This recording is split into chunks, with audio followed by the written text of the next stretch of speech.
Урматтуу Шавкат Мирамонович, урматтуу Өзбекстан Республикасынын делегациясынын мүчөлөрү, сиздер менен Бишкекте жүз көрүшүп жатканыбызды дагы бир ирет кубаныч менен белгилеймин. Уважаемый Шавкат Мирамонович, уважаемые члены делегации Республики Узбекистан, еще раз сердечно приветствую вас в Бишкеке. Нам доставляет огромное удовольствие встречать вас с государственным визитом на нашей гостеприимной земле. Кыргызстан неизменно придает особое значение развитию сотрудничества с братским Узбекистаном. Для нас Узбекистан близкий по духу сосед, верный друг и надежный стратегический партнер. И об этом вновь свидетельствует наша сегодняшняя встреча, традиционно проходящая в очень теплой, открытой и дружеской атмосфере, в духе взаимопонимания и конструктивизма. Прежде всего, еще раз большим удовольствием хочу отметить, что на сегодняшний день двусторонние отношения между нашими странами находятся на высоком стратегическом уровне. Между нашими странами нет политических противоречий. Имеется четкое понимание того, что совместными усилиями мы обеспечим дальнейшее наращивание всего комплекса двустороннего сотрудничества на основе дружбы, братства и добрососедства. Продолжают свое поступательное развитие межпарламентские связи двух стран, которые играют немаловажную роль в межгосударственных отношениях. Сегодня мы завершаем процесс делимитации кыргызско-узбекской государственной границы. Это поистине историческое событие.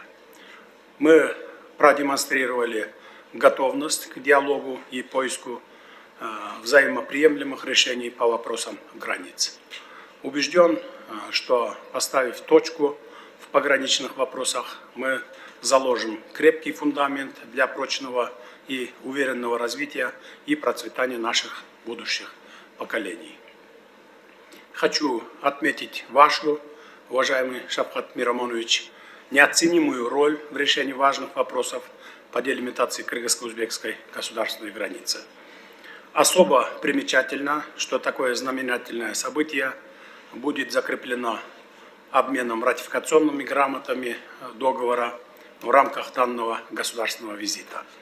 Мы также подпишем декларацию о всеобъемлющем стратегическом партнерстве между Кыргызской республикой и Республикой Узбекистан и тем самым выведем наши отношения на беспрецедентный уровень сотрудничества. Уважаемый Шавкат Мирамонович, текущий год ознаменован юбилейным годом в двусторонних отношениях между Кыргызстаном и Узбекистаном.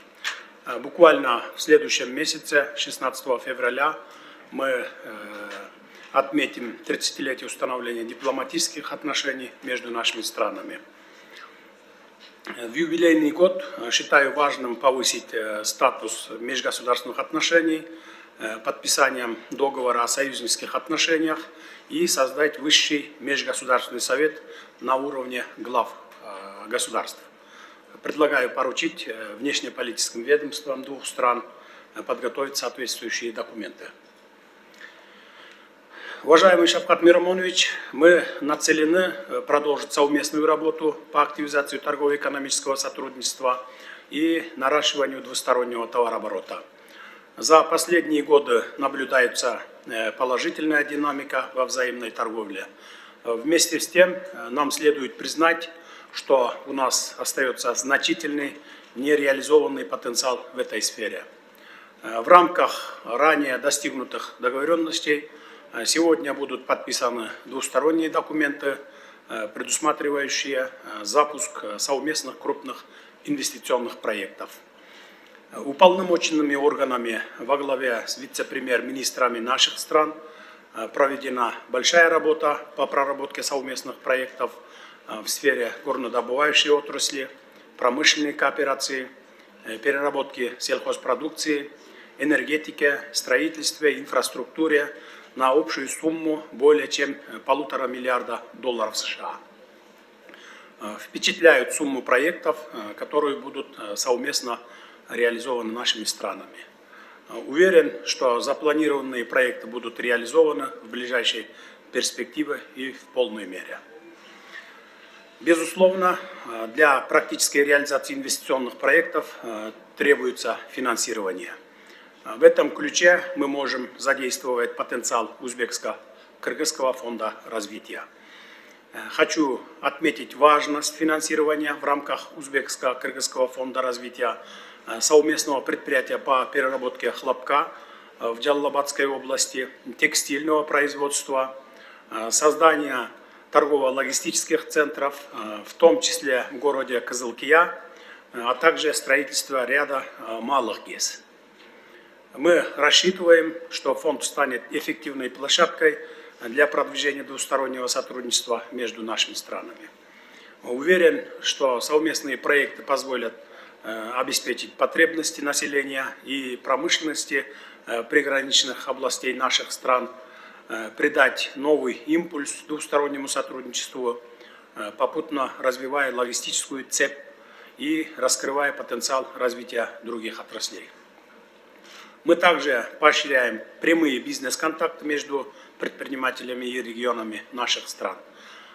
Вчера, 26 января, состоялся представительный бизнес-форум Кыргызстан-Узбекистан с участием более 200 представителей бизнес-сообществ наших стран, где обсуждены вопросы сотрудничества и поставлены на перспективу большие задачи.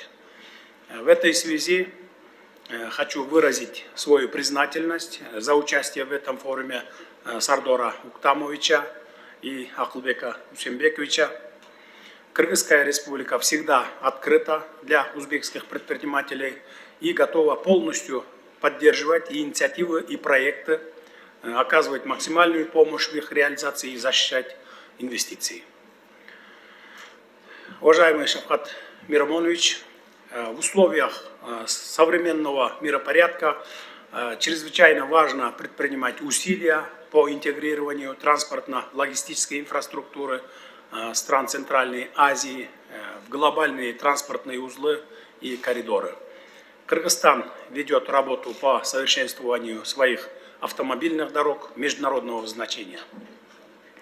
На повестке стоит вопрос реконструкции железных дорог внутри страны и вывода их к трансконтинентальным магистралям. В этом контексте хочу отметить актуальность наших планов по совместному строительству железной дороги Китай-Кыргызстан-Узбекистан. Создание новых транспортно-коммуникационных коридоров, соединяющих страны региона, расширит возможности наших государств в части присоединения региональных торговых сетей с морскими путями к мировым торговым рынкам. Уважаемый Шавкат Мирамонович, также следует отметить, что трансграничный туризм набирает популярность в регионе. Это лучший способ предоставить иностранным туристам уникальную возможность окунуться в аутентичный образ жизни, ощутить культуру, национальные вкусы и традиции населения наших стран. В этих целях предлагаю создать совместные туристические продукты в области рекреации, а также развития зимнего и духовного туризма. Кыргызская сторона считает важным развивать сотрудничество в сфере организации совместных экспедиций для изучения перспектив новых туристических маршрутов, реализации таких совместных инициатив, как единая виза, создание совместных турпродуктов по современному великому шелковому пути, геопарков и так далее. Уважаемый Шавкат Мирамонович, с удовлетворением хочу отметить активную динамику в культурно-гуманитарной сфере сотрудничества. В текущем году планируется проведение Дней культуры Кыргызстана и Узбекистана, что внесет значительный вклад в укрепление гуманитарных связей между странами. В ближайшее время завершится капитальный ремонт Ошского государственного узбекского музыкально-драматического театра имени Бабура по случаю его столетия. Мы могли бы приурочить его открытие к мероприятиям в рамках празднования 30-летия установления дипломатических отношений между нашими странами. Пользуясь случаем, хочу выразить вам благодарность в связи с завершением строительства Узбекистаном 2 общеобразовательных школ в Баткенской области Кыргызстана. Строительство данных школ является ярким подтверждением дружбы и добрососедства наших народов, которое с большой благодарностью воспринято жителями южного региона Кыргызстана. Уверен, реализация таких социально значимых проектов будут способствовать укреплению дружбы между нашими народами и кыргызско-узбекских взаимоотношений в целом. Уважаемый Шавкат Миромонович, в завершение своего выступления хочу выразить глубокую убежденность, что сложившиеся между народами 2 стран дружественные и братские узы, в основе которых лежат общность истории и культуры, взаимопонимание и доверие, помогут нам вместе двигаться к общей цели, процветанию и повышению благосостояния наших народов. Благодарю за внимание. Передаю вам слово, пожалуйста, Шавкат Миромонович.